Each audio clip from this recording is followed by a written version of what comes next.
Okay, the title of the notes is Sampling Distributions of Sample Proportions. Let's read what it says at the top of the notes. What proportion of teens know that 1492 was the year that Columbus discovered America? Well, a poll found that 210 out of a random sample of 500 teens knew that important date. Okay, so it's impossible to ask every single teenager, that would be the population, all teens. I can't ask every single teen if they know what date Columbus discovered America and then figure out the proportion from the population. So instead, I take a sample of 500, and it turns out 210 out of 500 know this important date. So, underline or highlight the sample proportion, otherwise known as p-hat. It's pronounced p-hat. Looks like the p with a little carrot top on it. Is 210 out of, and the bottom of that fraction should say 500. I accidentally typed a 1 there. Change that to 500. 210 out of a sample of 500. If you divide that out, you get 0.42. So about 42% of the teens in my sample knew about this date, 1492. Because it's coming from a sample, that p-hat is a statistic. Statistics come from samples. And what we would do is we would use that statistic to gain information about the population proportion P. Underline or highlight this part too. If you see a P without a hat, that's the population proportion. That would be the proportion of teens out of everybody, all teens, who know about that date. All right, so I took 500 teens, and it turns out 42% of them knew this date. Well, I could pick 500 completely different teens and get a different proportion. I could do that again and again and again and again. Kind of like you guys did with the sample of 20 pennies. All those different dots or different proportions that you got, each and every one of you, when you took a different sample of 20 pennies. When we made that dot plot, what we were creating there, you guys, is a sampling distribution of the sample proportion, p-hat. A sampling distribution of the sample proportion. That's what those dot plots are that you've been putting the stickers on. This whole lesson is about sampling distributions of sample proportions. I don't think you'll gain anything out of reading what's in this box, so let's just jump right down here. This is what we did collectively, all of my statistics class. A teacher had his students come up and randomly choose 20 pennies from a big jar. They calculated their proportion of pennies that were from the 2000s, and then they put a dot on the dot plot. Instead of dots, they used p-hat, but it's the same, okay? Look at the title. That's the sample proportion of pennies from the 2000s. The sample size is 20. We have one of those that we created. So here is what today's lesson is all about. It's about being able to tell what the center, variability, and shape of these dot plots is. And in this paragraph down here, the center, or the mean, is about 0.65. I'm just telling you that.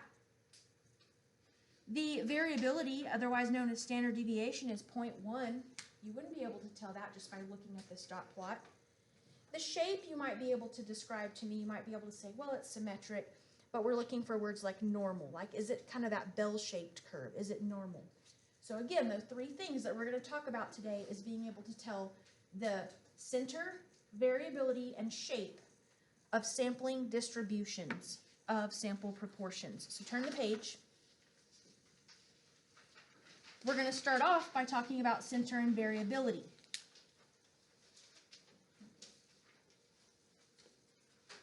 In a statistics class, when you talk about measures of center, those are things like mean and median. It's going to be kind of where the center of the data is, just like it sounds, kind of in the middle.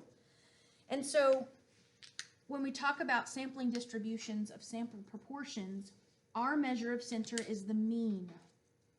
Center.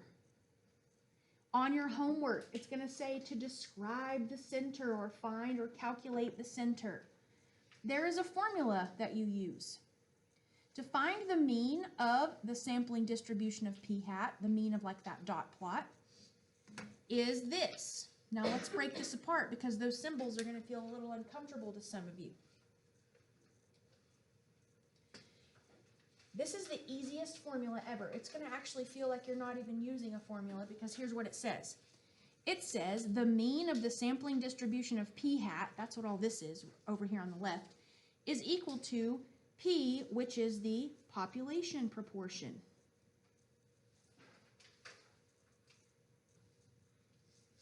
That will be given to you in the word problem. It's usually a percent. Just make a little note when you're reading along and you see a percent. That is P. Every single time, no matter what. It'll stick out to you.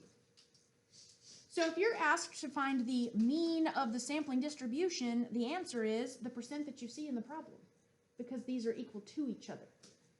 The mean is equal to the population proportion. Okay, now the next one, when you're asked to find the variability, our measure of variability that we're going to use is standard deviation.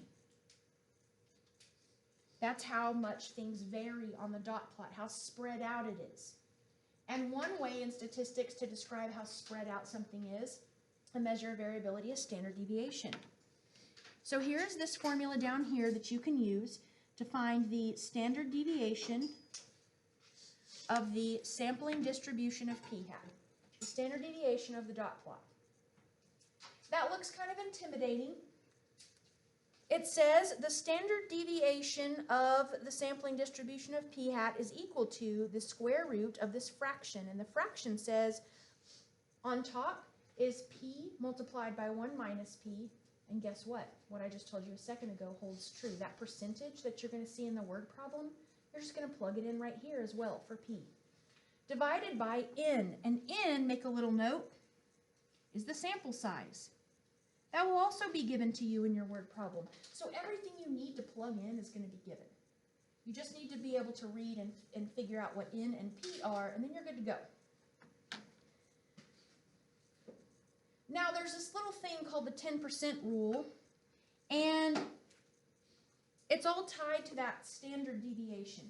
The whole thing about standard deviation is this formula is only true, it can only be used as long as the 10% rule or the 10% condition is satisfied, and it's a really easy rule.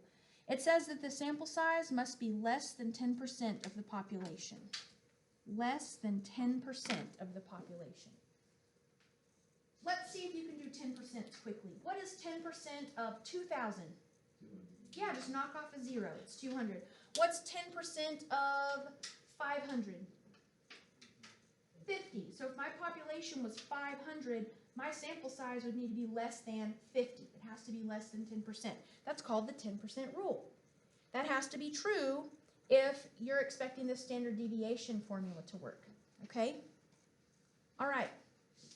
Let's look at this example and kind of put these things into practice, because I've talked at you for a little while. Now it's time to put it into a problem. According to the U.S. Department of Transportation, 62% of all 18-year-olds have a driver's license. Suppose you randomly select 100 18-year-olds from the U.S. Let p hat be the proportion of 18-year-olds in the sample who have a driver's license. So this word problem is packed full of information that we're going to need. The first thing that I want to jump out to you right here is the phrase 62% of all 18-year-olds. All means our entire population consists of every single 18-year-old in the U.S. Well, it turns out 62% of them have driver's licenses. So that means, we're going to put it in decimal form, by the way, 0.62. That is the parameter. That's the population proportion. It's the population proportion of all 18-year-olds, the proportion who have driver's license, okay? So when we need to plug P into our formulas, we're going to plug in 0.62. What is the sample size? Can you read through there and get that? Suppose you randomly select how many? 100. You guys, that's N. N is 100. This is Mrs. Lewis. I do not.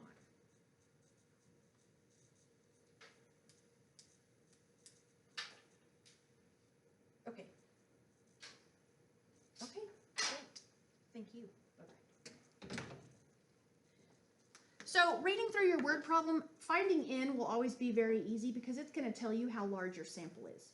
Now we have n and we have p, which are the only things we need to plug into those formulas that I showed you a second ago. So let's see how we'll be asked these questions. It says calculate the mean and the standard deviation. If you can do that, then we're not going to worry about part B where we have to interpret it. I think we can skip that, okay? So let's practice using those formulas. So on your orange sheet, all of this is provided for you, and it says this. Watch how I say it as I write it. Just watch the screen. The mean of the sampling distribution of p hat is the same thing as the sample proportion, which happens to be 0.62. That is the mean of the sampling distribution of p hat. Now, how easy was that? We just took the percentage right out of the paragraph. Boom, that's our answer for mean. Now, standard deviation involves a little bit more work. So watch how I write this as I say it out loud. So you can kind of learn these symbols. The standard deviation of the sampling distribution of p hat is equal to the square root of this fraction, which is the population proportion, multiplied by 1 minus the population proportion, all divided by the sample size. Now let's plug in our p and our n, and I'll show you how to do it in the calculator. So here we go. The top of that fraction will read 0.62 times 1 minus 0.62. All over the sample size, which in the paragraph it said, suppose you randomly select 100. That's the sample. Please, please, please pay attention as I show you how to put this in your calculator. Because for some reason, when I go to the calculator, people kind of tune me out because they're like, nah, I know how to do that. But if you will trust me a little bit, I'm going to show you a way that's the easiest way to do this. And some of you naturally already do it this way, but the first thing we need is the square root symbol because that goes over everything. And the square root symbol can be found right here. You see it in blue? That means you're going to hit the blue button second, and then you're going to hit the x squared button.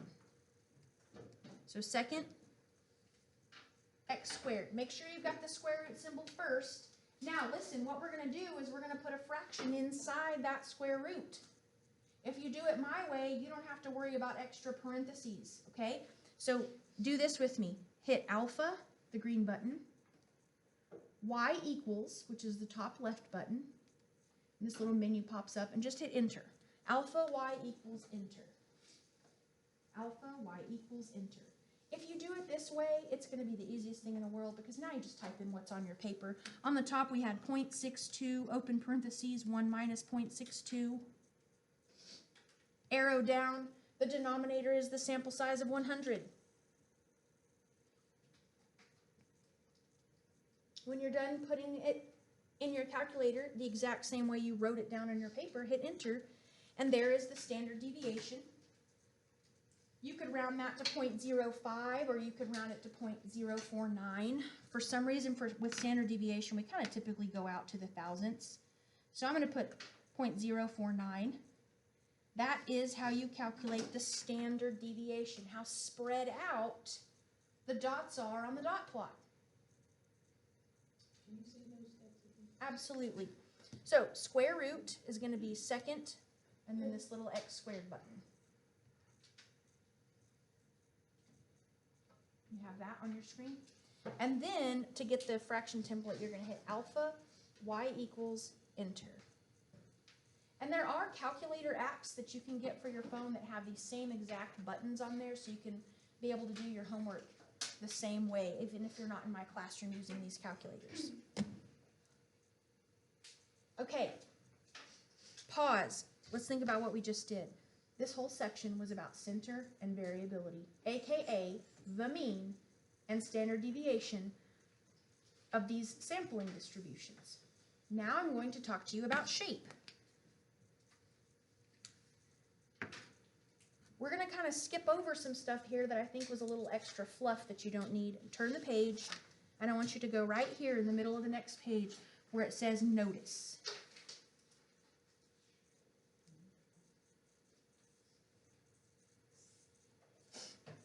How would you be able to tell the shape of a dot plot just from a paragraph of information?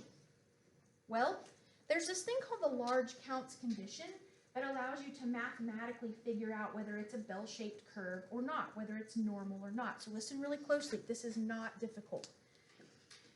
The shape of your sampling distribution will become closer to normal. Normal meaning bell-shaped. That one we always draw.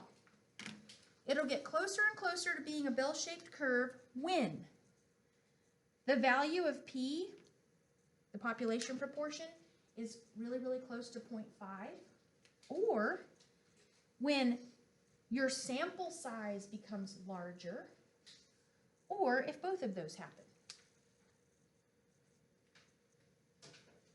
That is what is called the large counts condition. So I'm going to be really repetitive here. If you're ever asked about shape of a sampling distribution of p-hat, shape, the large counts condition is what we use to determine is it bell-shaped or not. Those are really our only two options. You won't be able to use the large counts condition and tell me something like, oh, it's skewed to the right. You'll just be able to tell me it's normal or not. Well, these are the things we're going to be plugging into, these two different, you can think of them as formulas.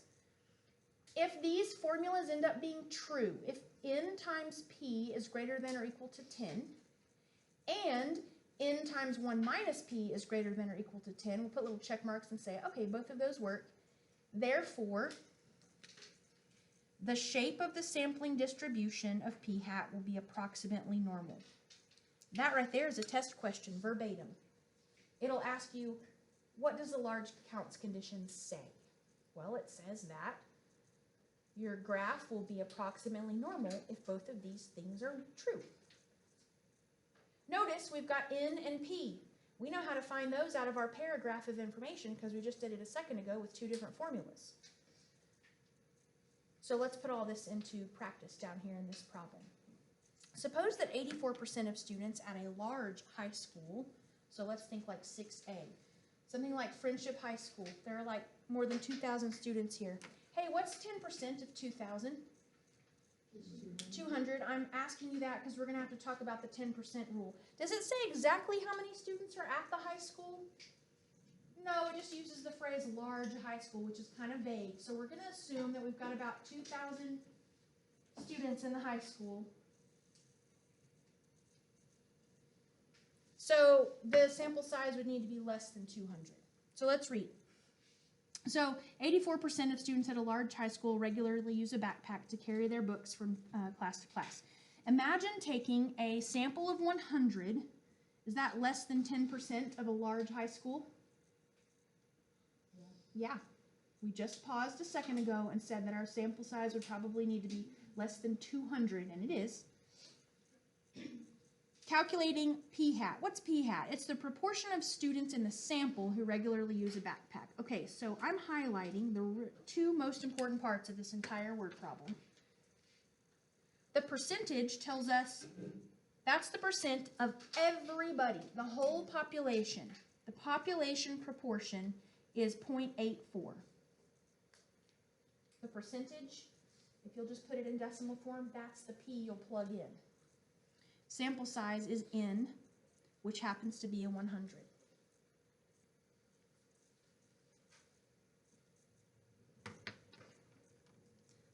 Look at part A. If you didn't catch this a second ago, part A, it doesn't even feel like we're using a formula. It says identify the mean of the sampling distribution of p-hat.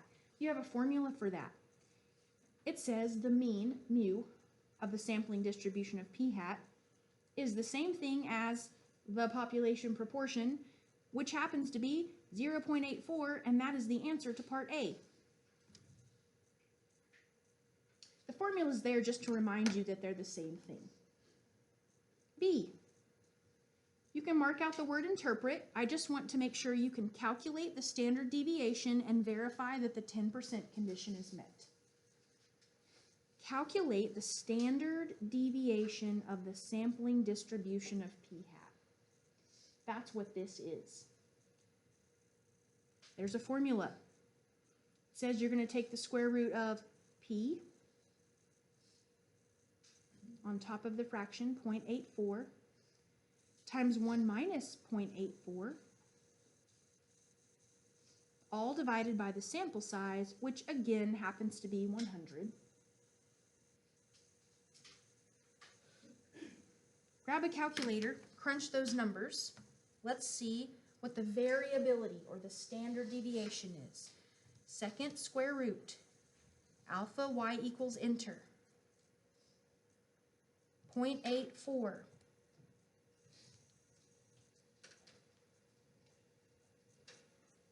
For those of you that are higher level learners, look at this really quickly, and I hope all of you look at it because you are all higher level learners. How come I didn't put 1 minus 0.84 right here? How did I know, not just because I'm a math teacher, but how did I know 0.16 would go in here? Do you notice anything about these two numbers? They add up to 1. Guess what? They always will. So maybe now that's a little shortcut for you, okay? If you have 84% sitting here, then 16% goes in the parentheses because it's 1 minus 84%. So maybe that's helpful to you. But either way you cut it, whatever kind of student you are, whatever kind of learner you are, this should be what you get for standard deviation. Let's say that that's 0.037. That's the variability or the standard deviation of the sampling distribution. Now it does say on part B to make sure that the 10% condition is met. Well, we already said that earlier. We know that there are more than 1,000 students at a large high school. So this is definitely less than 10% of a large high school, and that's all you have to write in words. So here we go. I want you to put 10% condition. 100 is less than 10% of students at a large high school.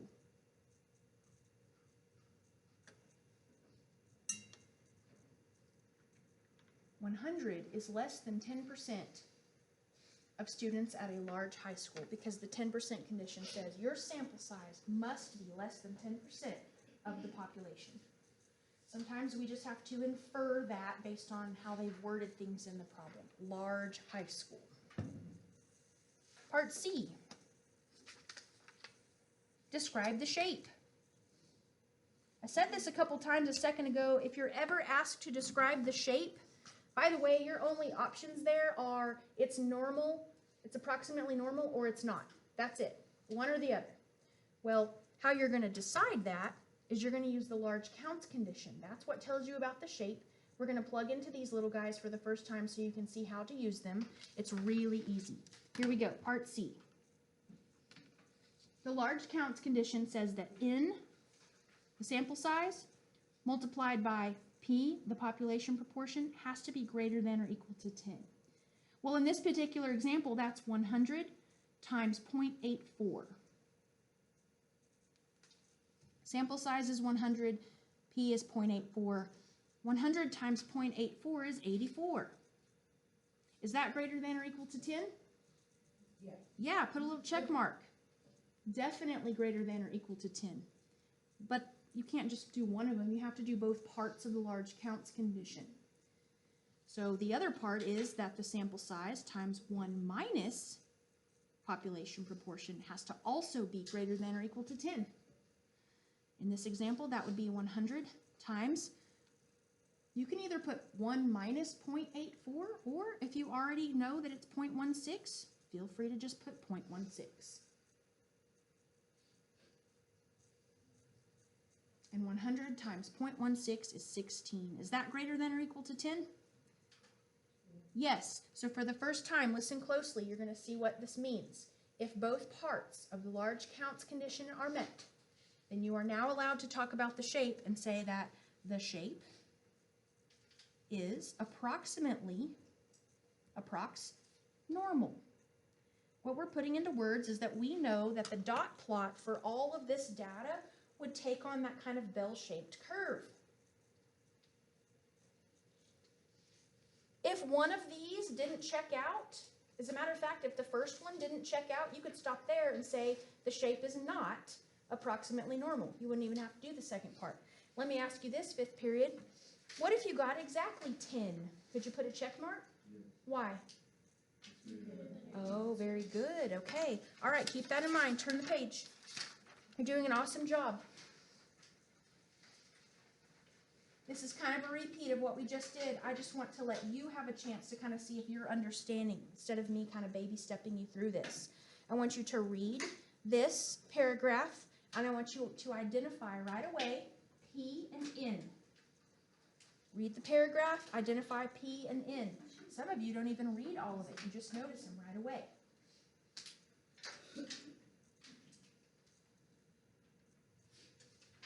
The population proportion P and the sample size N.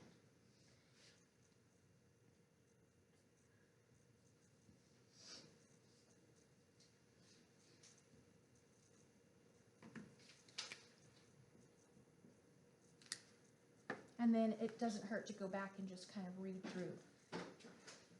We're talking about, ooh, this is a great question for me to ask you, fifth period. What is the population in this problem? What is everybody that we're talking about in this problem?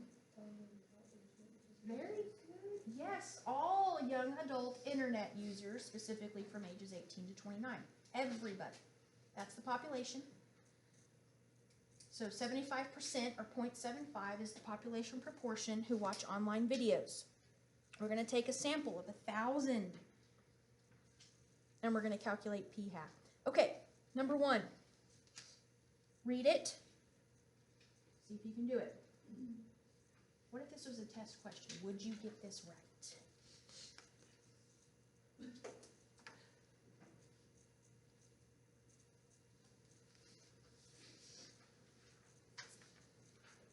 Mean of the sampling distribution of p hat. What's the answer? 0.7. Yes, good. 0.75. Wouldn't that be a lovely test question? It's almost like you didn't have to do any work at all. Part 2. You can mark out the word interpret. I want to make sure you can calculate the standard deviation and make sure the 10% condition is met. This is very similar to the whole large high school thing. You just have to think, if we're talking about every single young adult internet user, is 1,000 going to be less than 10% of that? Standard deviation of p hat. I'm going to give you a second.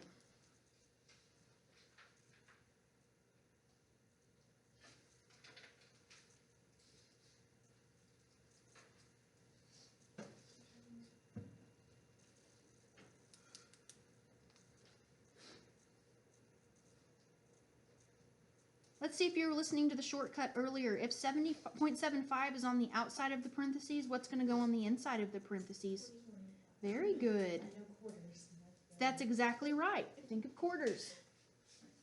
When I'm tutoring younger kids and we're talking about counting by 25s, I always use quarters, and it's like they've never seen money. It's kind of scary. That, you know, our future is Venmo. Be sure on your denominator, okay, that you put 1,000, put all your zeros on there. I know the last two examples had 100, so just make sure you don't make that little mistake there. That's the stuff I used to do. And I'm trusting that somebody in here already has the answer to that. What are you getting for standard deviation? 0.13. It'd be 0.01. Oh, yeah.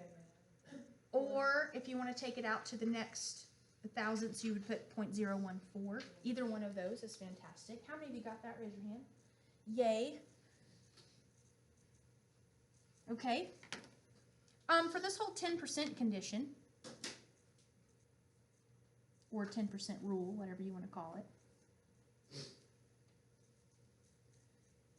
how do we justify, how do we prove that we're okay and that the 10% condition has been met? It's like what we did with the high school thing.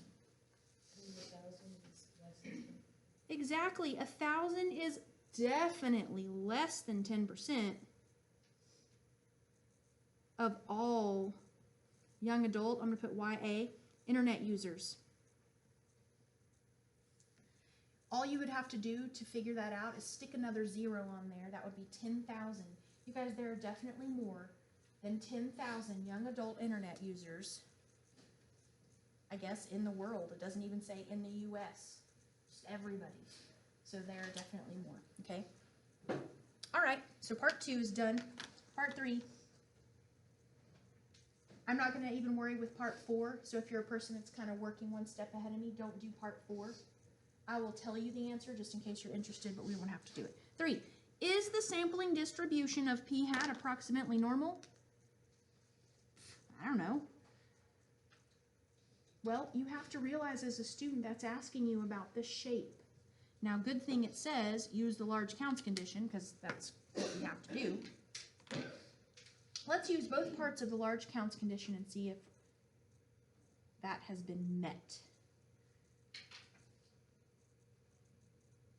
And you're going to be doing this a lot in not just this chapter, but upcoming chapters, this whole large counts condition. You're going to start to be able to zoom through this pretty quickly. I mean, if you're a mathy type person, you know that says 1,000 times 0.75, that says 75% of 1,000. That's 750. You don't have to grab a calculator, some of you. And if you do, that's fine. That just means you're being really thorough. Over here, we know that that's 1,000 times, I am going to take a little shortcut here and put 0.25 in the parentheses. That's going to be 250, which is certainly greater than or equal to 10. So that'll be something you'll be able to pick up the speed on the more you do it, I promise. Now, what do we put when we get to check both of those? What did that tell us? That the shape is approximately normal. Very good. Approx normal. Again, if one of those, you wouldn't, if one of those wasn't true, let's say you got like 8, well, that's not greater than or equal to 10, then you would put the shape is not approximately normal. Now, you've done a great job. What I'm about to show you is by far the hardest thing, and there are 2 test questions like this last example, okay? So tune in. There are 2 test questions like what we're about to do. Normal calculations involving p hat. So let's read through this and see how this is different from everything else we've learned today. A polling organization asks a random sample of 1,500 first-year college students, I always highlight the sample size as I'm reading, how far away their home is. Suppose that 35% of all first-year students attend college within 50 miles of home. I also highlight or circle that as I read along, because that's going to be my p value. Find the probability. We haven't seen that word yet today, and that is going to become crucial as you're taking your test. If you see the word probability,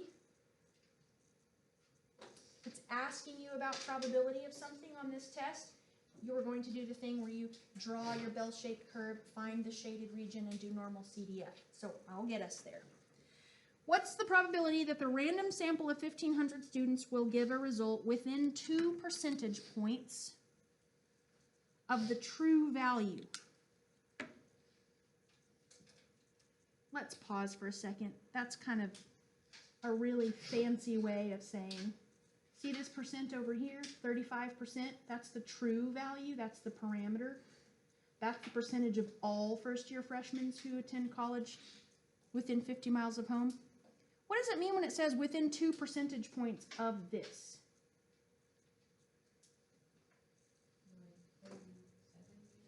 Okay, something to 37, so you added 2 to get the upper boundary. What would you do to get the lower boundary? Yeah, so in your test questions won't even be worded this hard, okay? It'll be very obvious. But in this example, it's kind of a bad example for me to choose to put in the notes, but whatever. Within 2 percentage points means this, okay? It means take that 35% that was given in the problem and add 2% and subtract 2%. So that means that in our picture in just a second, we're going to shade everything between 33% to 37%. Within 2 percentage points is giving you an interval. That's what the entire next chapter, chapter 8, is about, is intervals. So it doesn't hurt to talk about that now. We'll revisit this in a second. It's kind of insignificant right now. But that word probability tells me this. This is the kind of problem where I need to immediately draw a bell curve, a normal shape distribution, and I need to know what goes in the middle. Long time ago, we had an entire chapter introducing you to this, and you should know that mu, or the mean, goes right smack dab in the middle.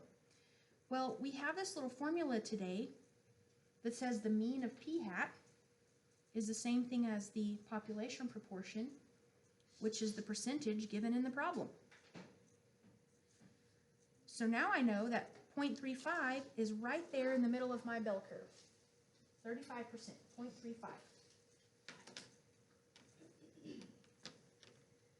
Well, I need to know, without even being any more detailed on my picture, I need to shade between 33% and 37%. So I'm just going to totally ballpark this. 33% definitely is on the left, and 37% is definitely on the right of 35%. And I need to know the probability that I land in that shaded region. Now I'm going to label this 0.33 to 0.37.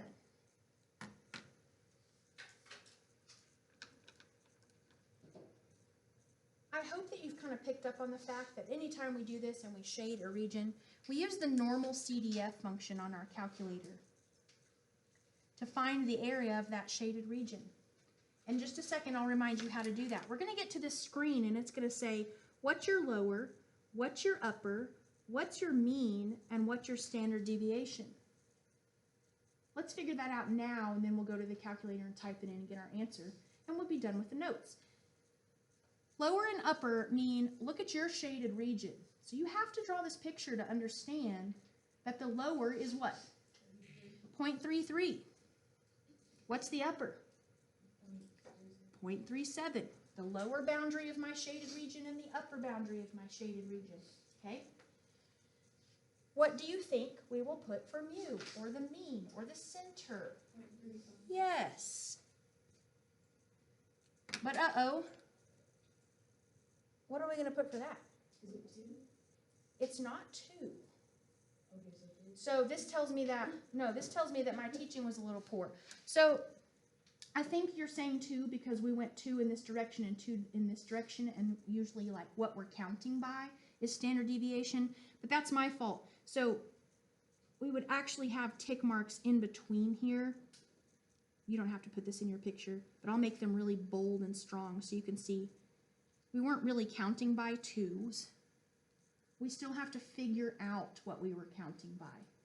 Is there a formula that we learned today that will allow us to find the standard deviation of this sampling distribution? Yes. It's the one that has the same symbol as what we're needing in the calculator. Let's do that side work really quickly, and then we'll have the last piece of the puzzle.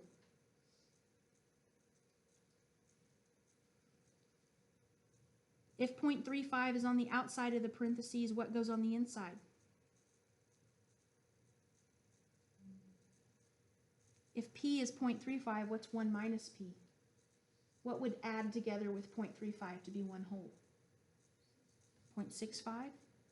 And if you're uncomfortable with that, just type in the 1 minus 0.35. Sample size is 1,500 students.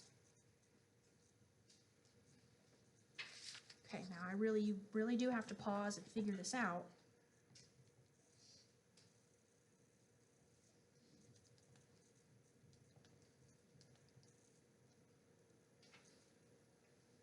.012. That's what we have to put down here.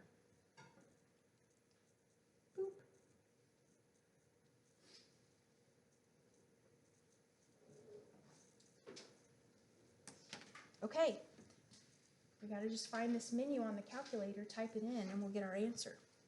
So, to get to normal CDF, you're gonna hit second vars. Second vars. You're in the distribution menu. And there it is, it's option 2. Make sure you don't accidentally pick normal PDF, I don't even know what that is. Normal CDF, boom. Lower, 0.33. Upper, 0.37. The mean is in the middle, which is 0.35. And we had to calculate the standard deviation, which is 0.012. When you hit paste and enter again, there it is. The probability that you land in that shaded region, there's like a 90% chance, probability is 0.90,